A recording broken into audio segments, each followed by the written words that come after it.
नमस्कार प्यारे साथियों, सभी वरिष्ठ युवा महिला और पुरुष, आप सभी का बहुत बहुत PDPSS में आपका स्वागत करते हैं। तो आ जाइए, आज खाद्य दिवस है, खाद्य सुरक्षा दिवस है। आज खाद्य सुरक्षा दिवस को मनाते हैं इसलिए कि आप सभी अपने संसार के लोग जो भी धरती पर हैं, जो आप स्वस्थ रहें, इसलिए आपको बताया जाता है स्वस्थ रहने के लिए स्वस्थ भोजन चाहिए। हेल्थ इज वेल्थ, मतलब हेल्थ अगर स्वस्थ भोजन रहेगा तो सभी अच्छा रहेगा, हेल्थ भी अच्छा रहेगा। तो जैसा कि खाद्य सुरक्षा दिवस आप जो मना रहे हैं, ये 2026वां साल लगा हुआ है। तो खाद्य सुरक्षा दिवस आज ही के दिन मनाया जाता है, 7 जून को। 7 जून आज 2026 है।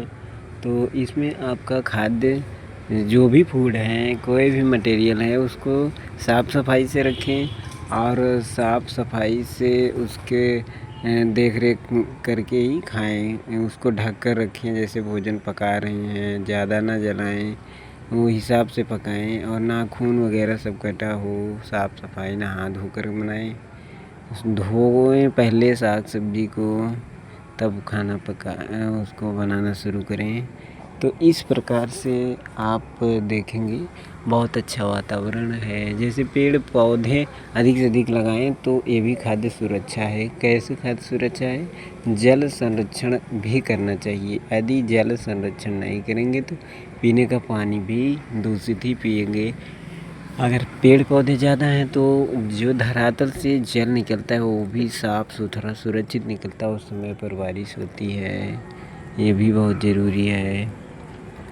और गर्मियाँ भी कम पड़ेंगी, तो इसलिए पेड़ पौधे ज़्यादा लगाएं। तो जब आप पेड़ पौधे ज़्यादा लगाते हैं तो भोजन जो खाद्य हैं सभी अच्छे से उत्पादन होगा। तो चलिए, आप सभी का बहुत बहुत स्वागत है PDPSS में। PDPSS में आप सभी को योग अभ्यास भी कराया जाता है। योग अभ्यास प्रतिदिन सुबह उठकर नित्य क्रिया सूर्योदय से पहले करेंगे। पहले तेज़ चलेंगे, फिर नॉर्मल कसरतें हाथ पैर की करेंगे, सूर्य भगवान का नमस्कार करेंगे, सूर्योदय से पहले नित्य क्रिया करके भगवान की आरती करेंगे और ध्यान मुद्रा केंद्रित करके तब आप अपने सभी कार्यों को करेंगे। प्रतिदिन का काम है, जिससे आपका हार्ट अटैक नहीं आएगा, छाती का गठिया रोग नहीं होगा। इसलिए आपको प्रतिदिन योग अभ्यास करना है। PDPSS में आप सभी का बहुत बहुत स्वागत है। इसीलिए आप सभी लोग देख रहे हैं अच्छा वातावरण। ये देखिए, रात का टाइम है, जो कि हम दिन में मना रहे थे, बहुत दूर दूर गए हुए थे। आज खाद्य सुरक्षा मनाने के लिए, जागरूकता करने के लिए, खाद्य का मतलब भोजन फूड, जो भी साग सब्जी बोते हैं आप उसमें केमिकली खाद्य को ना डालें और नेचुरली सिंचाई करें। और नेचुरली जो गाय भैंस पालें उनकी खाद गोबर का उपयोग करें, कंपोस्ट केचुए की खाद का उपयोग करें। आप केमिकली खाद कोई भी न डालें, जैविक खाद डालें। धान गेहूँ कोई भी साग सब्जी हो, ये नहीं है कि लौकी कोहड़ा है, कुछ भी है, कद्दू है, उसमें आप इंजेक्शन के माध्यम से हाइब्रिड कर दिया, ऐसा नहीं करना चाहिए। यदि आप रिसर्च बीज भी बोते हैं तो उसमें केमिकल का यूज ना करें। जैसा कि आप अच्छा बीज खेतों में उत्पादन हो गया है तो उसको रख लेंगे, उसी को अगली बार बोएं। इसे संरक्षित करके रखें ताकि आपको सेहत पर कोई इफ़ेक्ट न पड़े। जैसा कि आप एक एग्जांपल देखेंगे, यदि आप खेतों में यदि जो फसलें बो रहे हैं, आप धान गेहूँ से लेकर के कोई सब्जियां बोए हैं आपने, उसमें आप केमिकल वाली खाद का यूज कर रहे हैं। तो आपने केमिकली खाद गैमेक्सिन वगैरह हर चीज़ डाल रहे थे पहले आप। तो जब वो उसको आपने काटा फसल को, आपको भी कोई पता नहीं चला, आपने धान गेहूँ को खाया, लेकिन आपको कोई न कोई बुखार सर्दी जुकाम किसी माध्यम से, कमज़ोरी के माध्यम से दिक्कतें आई, लेकिन आप समझ नहीं पाए। लेकिन आप तो सुरक्षित किसी तरह बचे रहे, संघर्ष कर रहे हैं तो मनुष्य हैं। लेकिन जानवर जो होते हैं, जानवरों के अंदर इफेक्ट हुआ। जानवर जब मर जाते थे तो हमारे देश में जो गिद्ध होते थे वे लोग मांस को खाते थे। तो मरी हुई मांस गाय भैंस को खाते वक्त जब वे खाते थे उनके पेट से निकल कर कहीं जहर गया नहीं होता है, पॉइजन। वो जो केमिकल होता है खाद उसी गाय भैंस के अंदर था। जब उन्होंने खाया तो वे सभी उनकी जो शारीरिक मांसपेशियाँ हैं और खून उनका उसके केमिकल से विषाक्त से प्रभावित होकर मर गए। और इसीलिए हमारे देश की वे जातियाँ गिद्ध की नष्ट हो गई। जो कहा जाता है गिद्ध कहाँ चले गए, तो इसी केमिकल का प्रभाव इतना दिन तक रहता है, वो बॉडी से निकलता नहीं है आता। इसलिए आपको हम खाद्य सुरक्षा के अंतर्गत यह भी बताएंगे कि आप बर्तन धोते हैं, जो बर्तन खाने पीने के बाद आप धोते हैं धोइए, लेकिन आप यदि अधिक से अधिक साबुन कोई केमिकली यूज करते हैं तो वो साबुन उसमें पड़ा रहता है, बर्तन से निकलता नहीं है आता। इसलिए आपको चाहिए देसी नेचुरल रूप से उसको धुलाई करेंगे। जैसा कि राख में भी एक क्षारत्व पाया जाता है, क्षारकत्व पाया जाता है, जो कि रेह जैसे नहीं होती मिट्टी में, उसी तरह से जो है उस राख को लेंगे अपने कंडी उपले की जो खाना बनाते हैं या कोई, उस राख के माध्यम से आप उसको धोएंगे। या तो भूसी ले लेंगी जो धान की होती है, उससे मांजें या फिर धुलें। साबुन का कम उपयोग करें जिससे बर्तन में लगा ना रहे केमिकल, तो आप भोजन करेंगे। इस प्रकार से आप बहुत अच्छी तरह से फूड खाएंगे, कोई दिक्कत नहीं होगा। और आप यदि जैसे भोजन पका रहे हैं, पकाएं, बहुत ज़्यादा ना जलाएं। वो सबसे पहले उसको धुलाई करने के बाद ही सभी मसाले वगैरह, धनिया मिर्चा कुछ भी आप डाल रहे हैं, चावल सब चीज़, यदि गेहूँ ही पिसा रहे हैं तो उसको पहले साफ़ सुथरा करके ही पिसाएंगे। तो इस प्रकार से आप जब किए और भोजन पका दिए, उसको बहुत अच्छी तरह से ढक कर रखें। ये ना समझें कि हम परोस देंगे दूसरा नहीं देख रहा है, तो ऐसा करने से कोई न कोई आपका ही सदस्य होगा वे बीमारी से ग्रसित होगा। ऐसा ना करें। आप ढक कर नहीं रखेंगे, आप भी नहीं जान पाएंगे। कोई विषैला विषाक्त छिपकली से लेकर जानवर, कुत्ता, कुछ भी बिल्ली आ जाता है, चूहा वगैरह जूठार देता है, उसको नहीं खाना चाहिए, तो उससे वायरस फैलता है। यदि आप कोई फल रखे हैं तो उसको सुरक्षित रखें, नहीं तो फल भी काट दिया किसी पशु पक्षी या जो होते हैं चूहा वगैरह, तो उसको खाना नहीं चाहिए आपको। या तो बहुत पूरा काट कर बहा दो, या तो जड़ से ना खाओ, नहीं तो उससे रोग फैलने का डर होता है।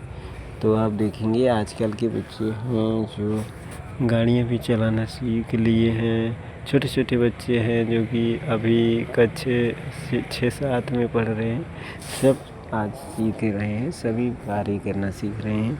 कोई भी कार्य में आप उन बच्चों को पीछे नहीं देखेंगे। जैसा कि कोई भी कार्य आप जान ही रहे हैं, आज जान ही रहे हैं सब चीज़, तो आप भी प्रयास करें, बहुत ही अच्छे से कार्य करें। जो धान की नर्सरी ही डाल रहे हैं या किसी प्रकार की जो सब्जियां हैं, फल हैं, सबकी बुआई करने के लिए किसी भी प्रकार का केमिकली खाद नहीं, रासायनिक खादों का उपयोग ना करें। जैविक खेती, जैविक खादों का प्रयोग करें। जैविक खेती का प्रयोग करेंगे तो उनके अंदर जो फल सब्जियां होंगी उनमें जैविक पोषण होगा, अच्छी नेचुरल पोषक होगा, प्राकृतिक दशा से जो होगा वो बहुत ही हरा भरा और तैयार होगा। आपके सेहत के लिए हेल्थ इज वेल्थ होगा, बहुत ही अच्छा होगा, बहुत ही। तो आप लोग जो है खाद्य सुरक्षा इसीलिए मनाया जा रहा है कि आप पेड़ को ज़्यादा से ज़्यादा लगाएं, जल संरक्षण भी करें। माँ के नाम अपने पेड़ को ज़रूर लगाएं। हमने बहुत लाखों करोड़ों पेड़ को लगवा दिया है, दूसरों को प्रेरित किया है। आप भी लगाइए, दूसरे को भी बताइए, क्योंकि पहले आपके आजा बाबा सब लोगों ने पेड़ लगाया है, आपने उसके सुख को, उसके ऑक्सीजन को पाया है। इसी प्रकार आपको उस कर्ज को मिटाने के लिए पेड़ पौधे को अधिक से अधिक लगाइए। ये ना समझे कि प्रकृति की दशा स्वतः ही बनी रहेगी, ऐसा बनी नहीं रहेगी। ईश्वर बनाया नहीं देगा। यदि कर्म नहीं करोगे तो कर्म आप सपोर्ट करो तो ईश्वर भी आपका साथ देगा, प्रकृति भी आपका साथ देगा। आप भी पेड़ पौधे अधिक से अधिक लगाइए और सभी को प्रेरित करिए कि पेड़ ज़्यादा से ज़्यादा लगाएं, क्योंकि आपका जो PDPSS निःशुल्क सेवा में आपकी योग अभ्यास करा रहा है और प्राकृतिक पर्यावरण सुरक्षा के लिए सभी प्रकार का प्रयास कर रहा है निःशुल्क रूप से, तो आप इसमें ज़रूर सपोर्ट करें। आप पेड़ पौधे ज़रूर लगाएं और उसकी सिंचाई भी करें, जिससे पेड़ पौधे चल कर के आपको ऑक्सीजन देते हैं। सभी प्रकार के पेड़ लगाएं जो भी आवश्यक है, जैसे नीम हुआ, महुआ हुआ, जो भी फलदार आम हुआ, पीपल हुआ, भाखड़ हुआ, कदम हुआ, आंवला, मैंगो, पपीता, कुछ भी हो सभी फल लगाएं। यदि लकड़ी का काम है तो बबूल का हुआ, सपेता का कोई आप लगाएं, उस स्थान के हिसाब से लगाएंगे। जैसा कि सपेता जो होता है वो अच्छी फसलों के स्थान पे न लगाएं, नहीं तो ज़्यादा पानी सोख लेता है, तो उससे वो जो फसल होगी आपकी धान गेहूँ या कुछ भी होगा, वो फसलें जो है कमज़ोर हो जाएंगी। तो इसलिए उसको उस पेड़ों के बीच में लगाएं जहाँ पर ज़्यादा दिक्कतें ना आए, खाली मैदान में लगाएं। यदि आम है और कोई फसलें लगा रहे आंवला है साथ में लगा सकते हैं, कोई दिक्कतें नहीं आएंगे। नीम, महुआ, जामुन कुछ भी हो, इस प्रकार से। जैसा कि आजकल सब मौसम बहुत ही गर्म क्यों चल रहा है, क्योंकि पेड़ पौधे की कमी है।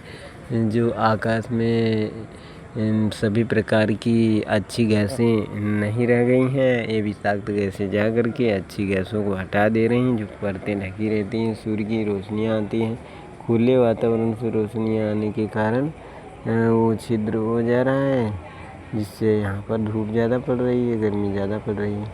अतः आपको चाहिए, जैसे छत के नीचे आप सोते हैं तो दिन में तो कुछ थोड़ा ठंडा, लेकिन रात में बहुत गर्म होता है। क्यों? क्योंकि वो सोख लिया होता है गर्मी अधिक, तो फिर निकलती है। तो आपको चाहिए ज़्यादा से ज़्यादा प्राकृतिक दशा से कोई छप्पर बनाइए, जैसे सरपत वगैरह का छान, ईख की पत्तियों का बनाइए, और पैरा पुआल का भी बना सकते हैं। तो इस प्रकार से आप जब बनाते हैं छप्पर, उसमें देखिए आपको कितना ठंडा महसूस होगा। दिन से लेकर रात तक चाहे 24 घंटे सोएं, अच्छे से बनाएं उसको बैठका सोने के लिए, रहने के लिए। यदि कच्चा घर भी बनाया जाता था तो भी अच्छा रहता था, लेकिन यही बाढ़ जो पानी वगैरह होता है इसलिए समस्या होती थी। फिर भी आप उसका जुगाड़ है, आप बनाना चाहें तो छान छप्पर जो भी सरपत से बनता है, ईख की पत्तियों से बनता है, उससे बनाएं तो थोड़े गर्मियों से तो राहत होगी आपको।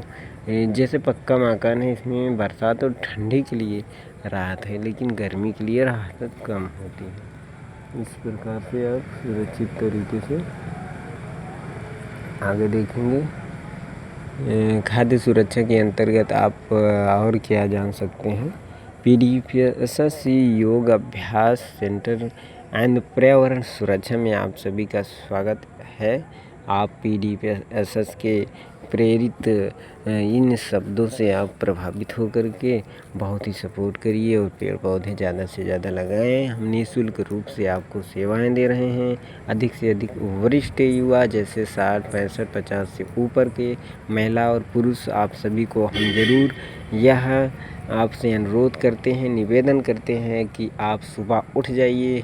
सूर्योदय से पहले उठ कर के सबसे पहला काम आपको थोड़ा सा प्रयास करना है, अपनी नित्य क्रियाएं करें। दैनिक क्रिया क्या है? नित्य क्रिया आपकी बाथरूम, लैट्रिन जो भी है, मलदान करना, ये सब करने के बाद आप बहुत तेज़ी से चलें। कितने मीटर? 100 मीटर कम से कम जाएं और लौटें।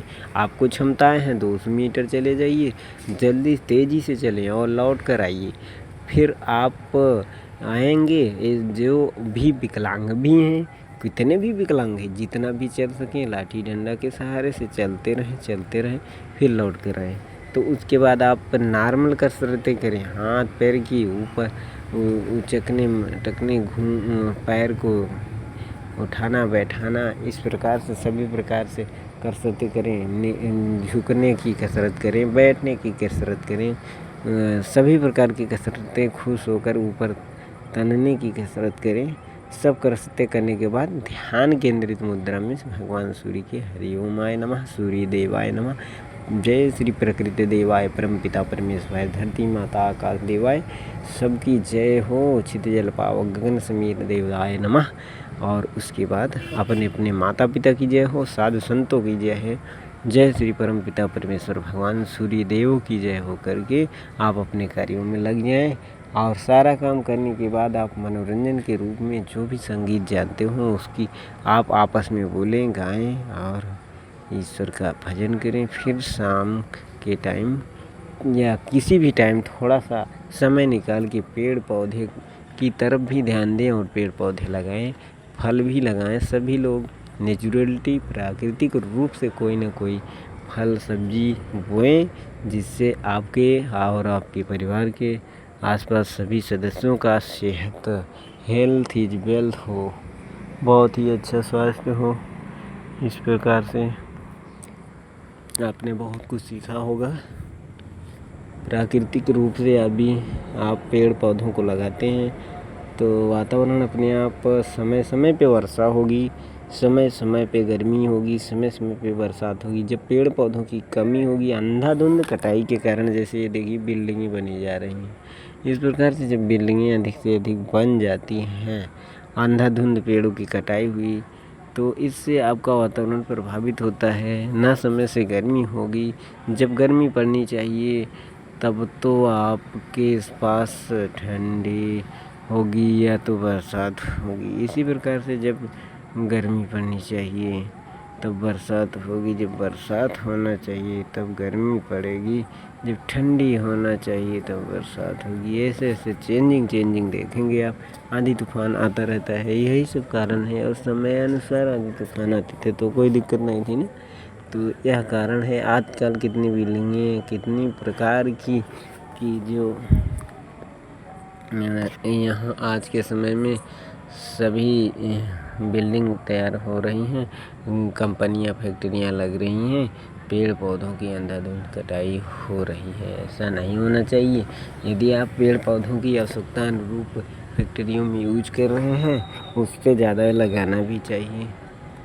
आपको पक्के मकान में ही रहने से कोई फ़ायदा नहीं यदि आपका सेहत स्वास्थ्य सही नहीं है। सभी जानवर गाय भैंस भी घूम रहे हैं। क्यों घूम रहे हैं? क्योंकि उनका दुरुपयोग किया जा रहा है। यदि आपका सदुपयोग होता उनके साथ भी तो और अच्छा वातावरण होता। उसके उपाय सोचने चाहिए सबको कि बैल को कहाँ उपयोग किया जाए और जो गाय हैं उनका यूज कहाँ किया जाए। तो इन सभी का यूज भी है। आप चाहें तो जो तेल जलाकर महंगे तेल जलाकर सभी गाड़ियाँ चला रहे हैं, तो आसान बनाने के लिए आप खेतों में जो बैल से ही खेती की जाती थी, हल जोतते थे और सब हेंगा पाटा करते थे, ये सब काम क्यों छोड़ दिया आपने? छोड़ दिए तो ठीक है, ऐसा कोई उपयोग करिए जैसे बिजली और सौर ऊर्जा से हो रहा है, उस प्रकार से सरलतम विधि से करें। इमरजेंसी में उनको भी लगाएं, बैलों को भी लगाएं। कैसे लगाते हैं उनको? जैसे कोई यंत्र बनाया, उसमें वायरिंग बहुत ही अच्छा सिस्टमेटिक करिए, वायरिंग के द्वारा बहुत अच्छे से चले और उसमें उनको लगा दीजिए। और इस प्रकार से करें कि ऊपर चक्का नाचे और उस चक्के के माध्यम से तेल पेराई करें। इस प्रकार से बहुत काम हो सकता है। कुछ न कुछ ले सकते हैं अच्छी तरह से। बैल कोल्हू ही बना लें या कोई भी प्रकार की जो है फसल को बोने के बाद उसमें आप उनकी सहायता ले सकते हैं। कोई भी प्रकार की जो है उनको उपयोग कर सकते हैं। ऐसा करें तो कोई दिक्कत ना हो। इस संसार में, इस प्रकृति में आप ईश्वर का ध्यान करें। जय हो महावीर हनुमान आदि सूर्य देव।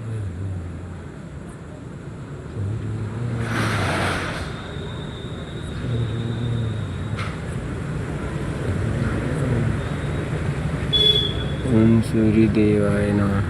जय महावीर हनुमते नमो नमः। अभी कितना टाइम हो गया है देखेंगे, 8:44 हो रहा है।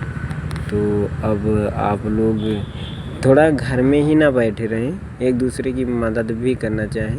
शाम के टाइम आपको बाहर निकल जाना चाहिए, वातावरण देखें। आज सुबह भी निकल कर अपने खेतों को भी देखें।